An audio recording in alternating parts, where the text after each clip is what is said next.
Hello everyone, हमें देखना है कि क्रिस्टलाइन सॉलिड और अमॉर्फस सॉलिड का डिफरेंस क्या होता है। ठीक है, सो स्टार्ट करते हैं। पहला पॉइंट क्या दिया है कि क्रिस्टलाइन सॉलिड में रेगुलर इंटरनल अरेंजमेंट होती है पार्टिकल की, और अमॉर्फस सॉलिड में इनरेगुलर इंटरनल अरेंजमेंट होती है पार्टिकल की। सो पहले देख लेते हैं कि सॉलिड क्रिस्टल दो पार्ट में डिवाइड होता है। एक होता है हमारा क्रिस्टलाइन सॉलिड और दूसरा होता है अमॉर्फस सॉलिड।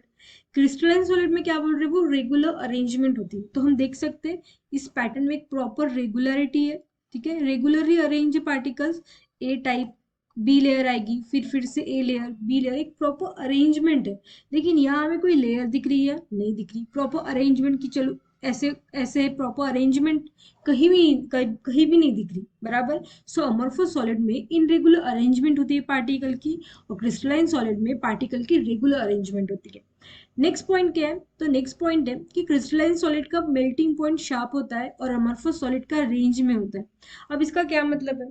तो क्रिस्टलाइन सॉलिड का शार्प मेल्टिंग पॉइंट है। इसका मतलब अगर कोई क्रिस्टल हो, कंसिडर करते हैं कि ये क्रिस्टलाइन सॉलिड है, तो अगर इसका मेल्टिंग पॉइंट 80 डिग्री पे हो, तो ये सॉलिड जो है, ये हम कितना भी टेम्परेचर दे, 79 डिग्री सेंटीग्रेड तक वो मेल्ट नहीं होगा। जैसे ही वो रीच करेगा 80 डिग्री तक, वो मेल्ट होना स्टार्ट हो जाएगा और 81 डिग्री तक वो मेल्ट हो चुका होगा। ठीक है, इतना शार्प होता है उसका मेल्टिंग पॉइंट। मतलब एग्जैक्ट 80 डिग्री टेम्परेचर पे मेल्ट होता है, तो वो 80 डिग्री ही उसे टेम्परेचर चाहिए, बराबर। इसके पहले ही इसके बाद में वो मेल्ट नहीं होगा। इतना शार्प होता है क्रिस्टलाइन सॉलिड का मेल्टिंग पॉइंट।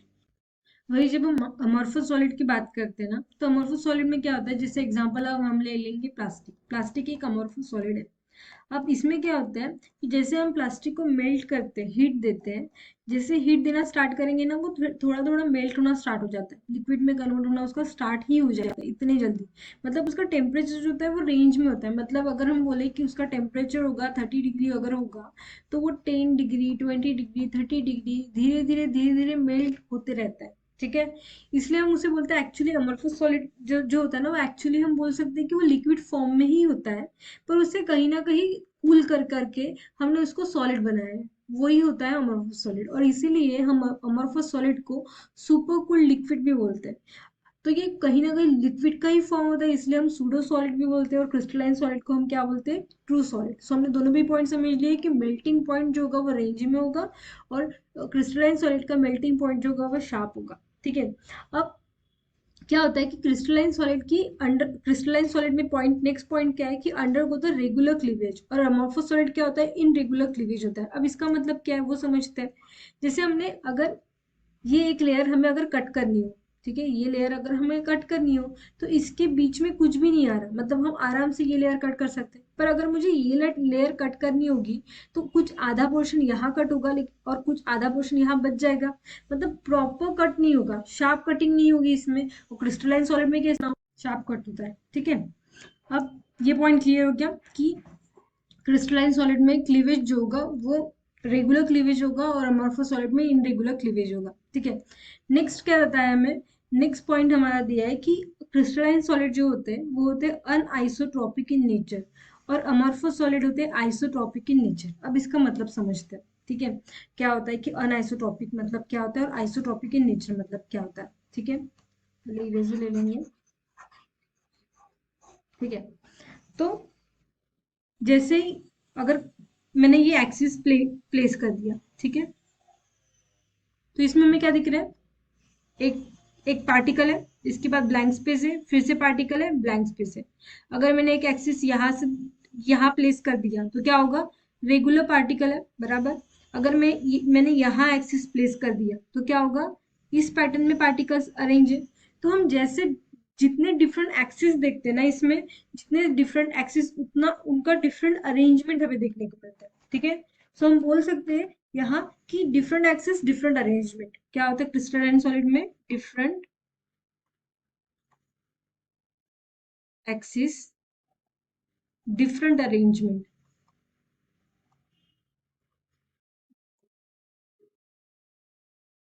अरेंजमेंट, और इसीलिए क्या होता है, इनकी फिजिकल प्रॉपर्टी अलग अलग एक्सिस के अकॉर्डिंग चेंज होती रहती है। ठीक है, एक्सिस के अकॉर्डिंग इनकी फिजिकल प्रॉपर्टी मतलब कौन कौन सी, जिसे हम बोलेंगे melting point, optical optical magnetic property, electrical property, ठीक है, ये सब चीजें क्या होती है उनकी अलग अलग होती है। ठीक है, अब इसकी वजह से हम बोलेंगे कि डिफरेंट एक्सिस में डिफरेंट अरेंजमेंट है। इसका मतलब क्या कि उनमें सेम प्रॉपर्टी नहीं है, बराबर, इनमें सेम प्रॉपर्टी नहीं है, नॉट अ सेम प्रॉपर्टी।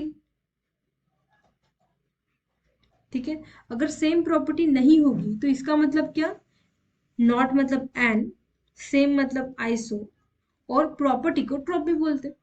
सो इसलिए क्रिस्टलाइन सॉलिड को अनआइसोट्रॉपी बोलते हैं। वही अमॉर्फस सॉलिड में क्या होता है कि पार्टिकल इनरेगुलरली अरेंज होते हैं, मतलब कहीं से भी देखो वो इनरेगुलर ही होंगे, सब तरफ इनरेगुलर अरेंजमेंट होगा, एक्सिस कितने भी डालो सब सब कैसे लगेंगे, हमें सेम ही है कि हर जगह पार्टिकल रैंडमली घूम रहे हैं, कोई उनका फिक्स नहीं होगा, तो इसलिए हम क्या बोलेंगे उनको, आइसोट्रॉपी, आइसोट्रॉपी बोलेंगे। ठीक है, तो ये डिफरेंस होता है क्रिस्टलाइन सॉलिड और अमॉर्फस सॉलिड में, कि क्रिस्टलाइन सॉलिड जो होते हैं वो अनआइसोट्रॉपिक इन नेचर होते हैं, क्योंकि हर एक्सिस पे उनकी अरेंजमेंट हमें डिफरेंट मिलती है, मतलब उनकी इलेक्ट्रिकल, मैग्नेटिक, ऑप्टिकल प्रॉपर्टी क्या होगी, अलग अलग डायरेक्शन के अकॉर्डिंग अलग अलग होगी। ठीक है, अब नेक्स्ट पॉइंट क्या है, तो नेक्स्ट पॉइंट है कि डेफिनेट ज्योमेट्रिकल शेप और इनका इनरेगुलर शेप होता है। तो हाँ, अगर उनके पार्टिकल रेगुलर अरेंज होंगे, प्रॉपर एक पर्टिकुलर पैटर्न में अरेंज होंगी, तो उनको तो शेप प्रॉपर मिलेगा ही ना, पार्टिकल को प्रॉपर शेप मिलेगा। लेकिन वही जैसे इस केस में क्या हो रहा है, पार्टिकल अगर हम बोले कि ये पार्टिकल है, ठीक है, यहाँ ये बहुत सारे पार्टिकल है, लेकिन इनको एक पैटर्न है, पर्टिकुलर पैटर्न में अरेंज है ये सब, ये हमें दिख रहा है, ये एक पैटर्न है। ठीक है, यहाँ भी क्या हो रहा है, एक पैटर्न में सब पार्टिकल अरेंज हमें दिख रहे हैं, बराबर। लेकिन यहाँ क्रिस्टल एमोर्फोस सॉलिड में कुछ पैटर्न दिख रहा है कि नहीं, तो अगर कुछ पैटर्न ही नहीं होगा तो प्रॉपर शेप भी नहीं होगा उनको। तो क्रिस्टलाइन सॉलिड के पार्टिकल जो होते हैं वो अंदर ही अंदर क्या होता है, पैटर्न में अरेंज होते हैं, इसलिए उन्हें एक डेफिनेट शेप होता है। वही अमोर्फोस सॉलिड को इनरेगुलर शेप होता है। ठीक है, उसके बाद में क्या, don't have smooth cooling curve, और अमोर्फस सॉलिड को have a smooth cooling curve. अब इसका मतलब क्या है, तो कूलिंग कर्व के लिए एक प्रॉपर वीडियो बन चुका है। ठीक है, कूलिंग कर्व में हम देख सकते हैं, अगर आपको देखना हो कि कूलिंग कर्व क्या होता है तो वो वीडियो आप देख सकते हैं। ठीक है, सो हम यहाँ देख सकते हैं कि ये अमोर्फस सॉलिड का कर्व है। ठीक है, अमोर्फस सॉलिड के लिए कूलिंग कर्व स्मूथ है, और यहाँ कैसे, यहाँ पहले यहाँ गया, फिर रुक गया, और फिर से डाउन आ गया, तो ये इनरेगुलर कर्व होता है क्रिस्टलाइन सॉलिड का। ठीक है, इसलिए वो बोला है। नेक्स्ट पॉइंट क्या है, तो नेक्स्ट पॉइंट है डेफिनाइट हीट ऑफ फ्यूजन, मतलब कितनी अमाउंट ऑफ हीट वो एब्जॉर्ब करता है मेल्ट होने के लिए, मतलब सॉलिड टू लिक्विड होने के लिए, एक स्टेट से दूसरे स्टेट में जाने के लिए। तो सेम मेल्टिंग पॉइंट वाला ही पॉइंट हो गया कि उसे उतना टेम्परेचर चाहिए, जैसे हमने इसमें बोला था कि उसे 80 डिग्री टेम्परेचर चाहिए, 80 डिग्री सेंटीग्रेड चाहिए, वो उतनी हीट एब्जॉर्ब करेगा, और जब वो पॉइंट 80 डिग्री तक आएगा तब जाके वो मेल्ट करेगा, मतलब उनको डेफिनाइट हीट ऑफ फ्यूजन होता है, बराबर। एक proper definite heat of fusion है कि उसके बाद में वो लिक्विड होना स्टार्ट हो जाएगा सॉलिड। सेम अमorphous सॉलिड की टेम्परेचर रेंज ही नहीं है कोई, मेल्टिंग पॉइंट रेंज में आता है, तो डेफिनेट हीट ऑफ फ्यूजन होगा कि नहीं होगा, so do not have a definite heat of fusion. So ये सारे पॉइंट थे डिफरेंस बिटवीन क्रिस्टलाइन सॉलिड और अमorphous सॉलिड के। ठीक है, थैंक यू।